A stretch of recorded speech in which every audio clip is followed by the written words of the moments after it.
嗨，大家好，我是躺平叔，今天是2026年4月22号，这一期咱们继续聊聊恒大清盘，聊聊中国的房地产。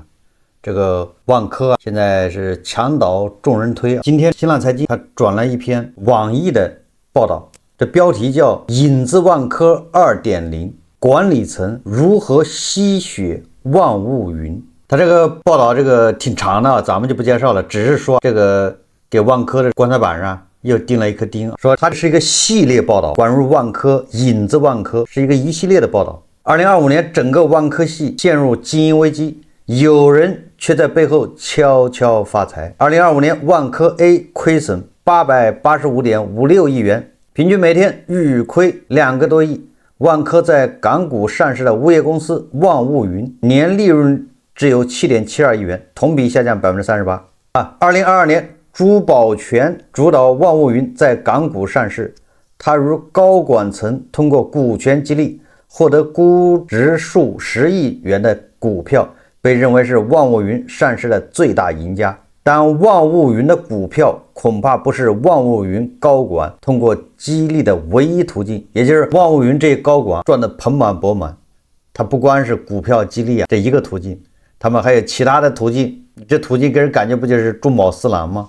说在市场已熟知的万科高层控制影子公司之外，万物云的高管也造了一批影子公司，这不就是上梁不正下梁歪吗？对吧？大股东那儿这么玩，那这下面子公司也这么玩啊，盘踞在万物云身上吸血。据清流工作室调查，除了前述2家大的供应商，万物云的影子公司还渗透多个中小型供应商，以股东身份获得供应商的分润。这也意味着万科以及万物云标榜专业化管理的职业经理人们，可能自上而下的设计了一套持股结构和交易流程，并通过这套成熟的模式，在万科无主之物。什么叫无主之物啊？我说了，他大股东是国资委，也就是大头是全民，但是管事的又是职业经理人。那你说他到底是谁的公司呢？谁应该对这个公司负责任？没有。这就最后叫什么？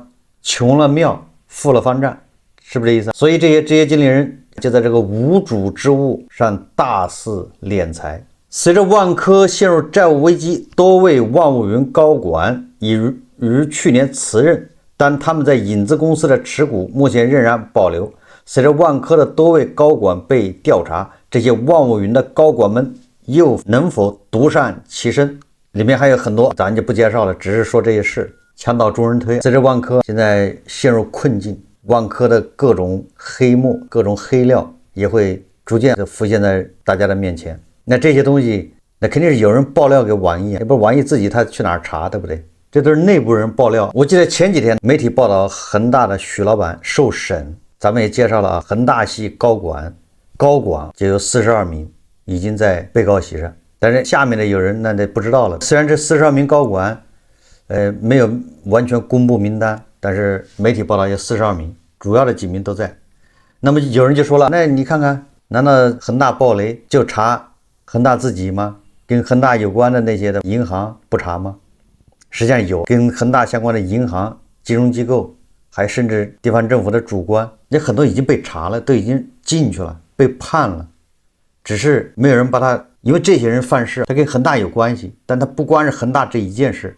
所以说并没有把它归拢在恒大下面。新加坡联合早报4月20号它就有一篇报道，叫恒大案牵涉多名已落马高官。它这里面高官咱就不念了，念了之后反正不太好。虽然在国内已经报道了，咱们还是少谈。有地方的书记，有好几个地方的主政的一把手，更多的是银行的，比如说中信银行原行长、招商银行原行长、中国银行原行长、光大银行原董事长，都已经判了，有的判无期，有的判15年，还有几个是判死缓。甚至恒大不有个足球队嘛，叫恒大俱乐部是吧？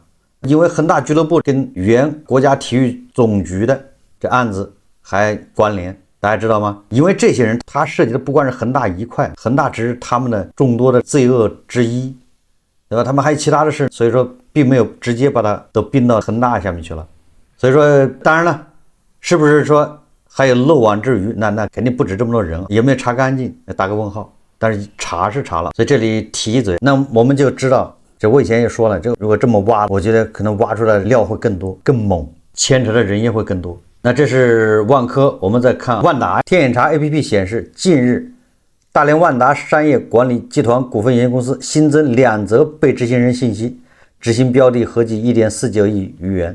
执行法院为广西壮族自治区南宁市中级人民法院、苏州市姑苏区人民法院。这个王老板也是基本上没有翻身的可能了。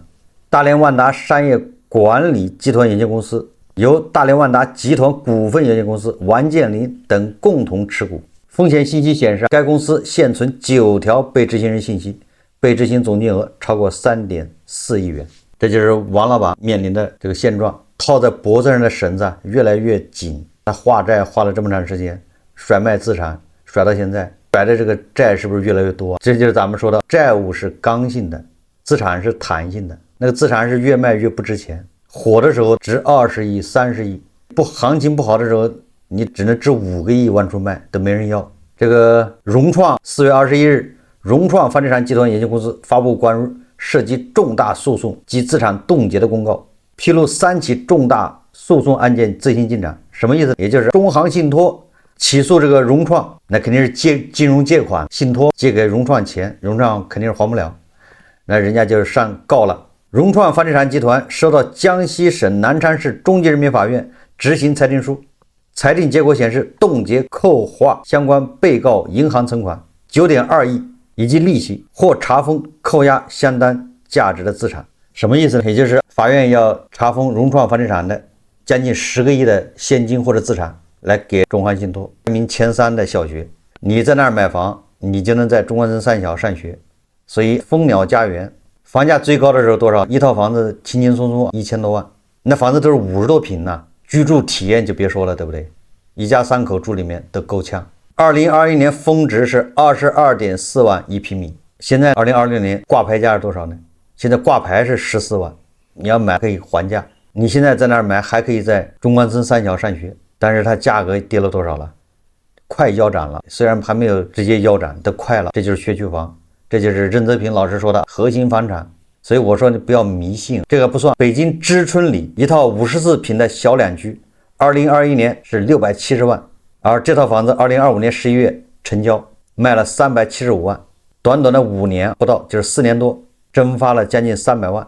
这不是说单纯的房价下跌，这个就是学区溢价消失。如果是你是2021年为了孩子上学买的一套房子54平，你现在卖你也就200多万能卖得掉，300多万没了。北京知春里，北京西城的叫红庙小学学区，2023年均价是19万一平，2025年跌到了13万，也就是关键是13万并没有到底。2020年1月，国家统计局发布了一个数据，2025年中国新生儿792万，2024年是954万，一年就少了162万，降幅17%。北京2025年入学人数锐减正在逐步兑现。实际上再加上北京现在这个学区改革变动特别大，这政策年年变。以前是你在这儿小区你对应的就是这个学校，现在不是了，你在这个小区你对应的是4个学校，那4个学校都有可能你的电脑派位，而且好像它各个区政策还不一样，而且变动还特别大。所以我说什么意思？现在你好多人打着为孩子买学区房的旗号强行上车的贷款，如果你说我有这么多钱那倒无所谓，反正那钱放那儿也没用，花了就花了。你没有这个钱，你是按揭80%，首付20%，你借的钱完了之后，你靠你上班那点钱还完按揭就差不多了。这种人，你说你打着为孩子好的旗号，什么买个好的学区，你这个纯粹是没苦硬吃。学区房这种下跌方式你受得了吗？关键是以北京为例，这一学区房它并没有跌到底，它下面还有空间。同时，中国科学院心理研究所2025年发布报告，青少年抑郁症症状检出率达到15%至25%，高中阶段升至40%，也就是现在的小孩对吧？青少年那抑郁症的越来越普遍。所以说，想买学区房的还是要慎重，要量力而行。这你真的是消费，你有这个实力，那你就去买。没有这个实力，千万不要勒紧裤腰带上车。害人害己。我看有媒体报道说，北京的地铁流量就是4月份说比上年同期下降20%。我不知道咱们有没有在北京的网友有没有这个感受？北京的地铁人少了，正常工作日啊，我记得以前火的时候，大概2000几年、2010年或者11年就前后，后面我坐地铁就少了。我自己坐地铁比较多的2000几年到大概11年，我记得那个时候你从任何一站上车啊，都是被人挤上去的，下车的时候也是被人挤出来的。那都是你不想下车不行，那你得先下，让人家出去，你再挤进来。那都是坐个地铁都是进两出，鞋都挤掉了。不要说坐地铁了，就连进站都得排队的那种，在地铁站门口那种回字形的栏杆，大家我相信很多人都经历过，那排得多长啊！你早上一去都是很绝望，你知道吗？就光你排到地铁口，你就得花20分钟。但是据说现在这个现象一下就没了，说很多地方地铁站人也不多，就是上班时间。这是北京，人一少了，你说你房价还能撑得住吗？人一少了，别的不说，就租房的人都少了吗？最后我们再看看钱江晚报的报道。按理来说，现在一线城市线下生意难做，实体店都很难出租，到处是旺铺招租，是吧？但是浙江杭州还是不一样。钱江晚报潮新闻它报道了这么一个案例，说浙江有一个地方店租从12.8万飙涨到28万，小店店主发愁。按照咱们这个理解观念，那店铺租金应该下降才对，现在生意都不好，对不对？怎么还有这么涨价涨这么狠的，翻1倍都不止？怎么回事？浙江潮新闻他报道，他说有一个国军小吃这么一个早餐店，在那儿已经开了20年了。当然，国军小吃的主人老板叫陈国军。陈国军的小店2025年1月从附近搬到杭州三桥农贸市场门口。想必那个地方很热闹。杭州三桥说，当时市场管理权属于望江街道，街道将市场承包给杭州永先商业有限公司开展市场运营。陈国军与永先公司签署租赁合同，租期1年，小店面积47平方米，年租金12.8万，折算下来每平米每天租金是7块5。说这个价格，陈国军觉得合理。2025年6、7月份。市场的管理权调整到年底，杭州微草启商管理有限公司通过招租成为市场新的运营方。什么意思？也就是杭州三桥农贸市场它属于国资，肯定是这样子的，属于地方政府的。这个市场业主是政府，但是政府它不运营，它就招商，谁来运营？你来运营，你承诺给政府多少钱？好，你给的钱多就让你来运营。他给的钱少，那你就出去，大概这样子。以前是这个叫杭州永先商业公司，他运营。那现在谁来了？换了一个运营方，运营方叫杭州微草启商，这么一个管理公司，他肯定是出的钱多，他的运营。那他的运营就不好意思了，你这个国军小吃，你以前是跟杭州永先你们签的协议，12.8万1年，我来了，那你就得签28万，就这意思。28万不签，那你就挪走吧。陈国军告诉记者，年初的时候，微草启商公司就是提过要给市场外围商户大幅涨租，遭到了大家的强烈反对。后经有关部门协商，承诺给大伙半年的过渡期。从今年3月开始，该公司就房租问题挨个约谈了外围商户。那总之涨价呗，按照对方条件，每平方米的日租金要16.3元，比原来高了1倍还多，也明显高于市场价格。这让陈国军无法接受，况且他1年前租下商铺后已投入数十万元用于装修和前期准备，让我必须再花钱重新装修，实在强人所难。其他商户说，也当然不光是陈国军一家，那他的商户多了，都反映涨租能理解，但不能接受如此大的涨幅。国军小吃隔壁烟草店开了24年，16.7平方米的店面，年租金要从原先的5万元涨到15万元，涨后的每平米日租金24.6万元。另一家水果店的情况也差不多，30平方米的店面，年租金要从8万元涨到23万元，涨价后每平米日租金为21元。几家商户表示，农贸市场是民生配套工程，资产也属于国有，一直以为租这样的店面比较安心，现在换了运营方要涨房租也可以理解，但不能接受如此大的涨幅。大家提到，在房地产行业遇冷的当下，好些地方租金已不涨反降，这里却如此大幅涨租，是否合适？我们在市场开店20多年，做的都是小本生意，每天起早贪黑，挣的是辛苦钱，这么涨房租怎么扛得住？水果店的老板娘很是发愁。开烟草店的陈师傅说，过去10年小店租金也因为市场行情有过3次涨价，其中最后一次是在5年前，但每次涨幅只有30%。如果按照这个涨幅，对我们的压力就会小很多。那么运营方什么态度呢？根据农贸市场的招商广告，记者联系到维草启商公司一位张姓负责人，对方表示，涨租是正常的市场行为，我们是民营企业，前期市场化竞拍已经花了近300万元，这里以前的房租太低了，支撑不了公司的正常运营。该负责人表示，前期公司也和相关商户进行过协商，答应给入半年的平稳过渡期，意味着公司面临半年的亏损。涨幅的依据是什么？好多人说你涨得太多嘛，你少涨一点，对不对？少涨一点大家能接受，但是公司说不行，我们涨幅这么多是有道理的，主要是根据市场行情。这位负责人表示，已有意向客户愿意出更高的租金租下市场外围商铺，同等条件下，我们还是更希望能优先续租给原来的经营户。怎么回事？所以我来说说这个事。一方面说明做点小生意也不容易，你的生意稍微好点，人家业主就要涨价，房东要涨价，你这一涨价，1年你就多了1倍的租金，那你这1年，你本来1年可以挣20万，你现在只能挣2万了，有的你挣不到20万。你比如说你刚才的国军小吃，你1年能挣多少钱？它租金就一下涨了16万1年啊。第二个，也就是说第一个就说明你做点小生意不容易，都难。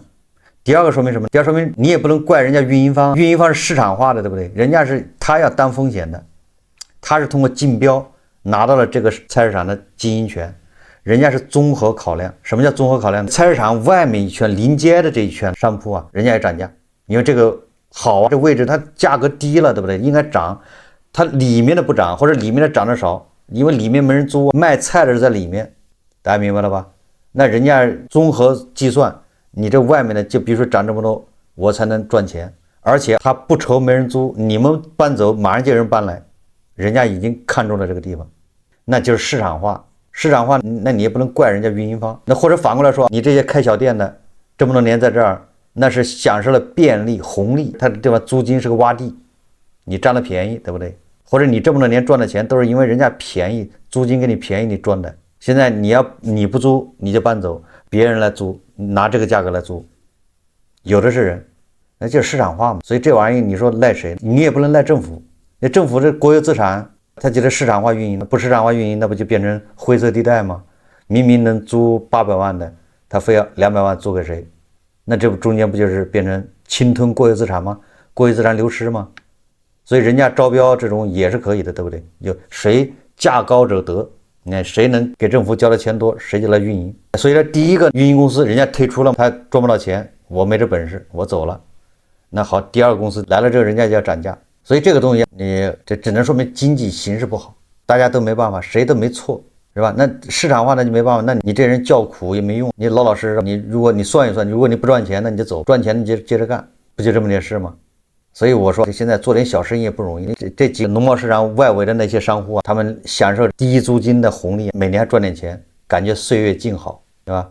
所以我说很多人现在做点小生意赚钱的时候，你要注意了，你为什么能赚钱？你赚钱的外部因素是不是随时会消失？你说这些商户他不就是这样吗？他昨天还是在赚钱的，对不对？去年还是在赚钱的，但是现在马上你就不赚钱了，对他们来说好日子就没有了，戛然而止，你还赖不了谁。但你总不能让人家运营的公司赔钱吧？那人家绞尽脑汁的千方百计的拿到这个运营权，前期还付出了很多钱，你说他不赚钱他干什么？人家也是民营企业，这玩意是市场化，不是强买强卖。你要觉得贵你就走，不就完了吗？有人觉得不贵，对不对？来，他如果价格定得太高，没人来，那他赔的更多，这企业他就赔死了，破产。所以说来说去，也就是做点小生意都不容易，赚钱也不容易。好，这期节目我们就聊到这里，感谢大家收看。如果喜欢我的节目，欢迎订阅转发，也可以在下方留言评论，谢谢大家。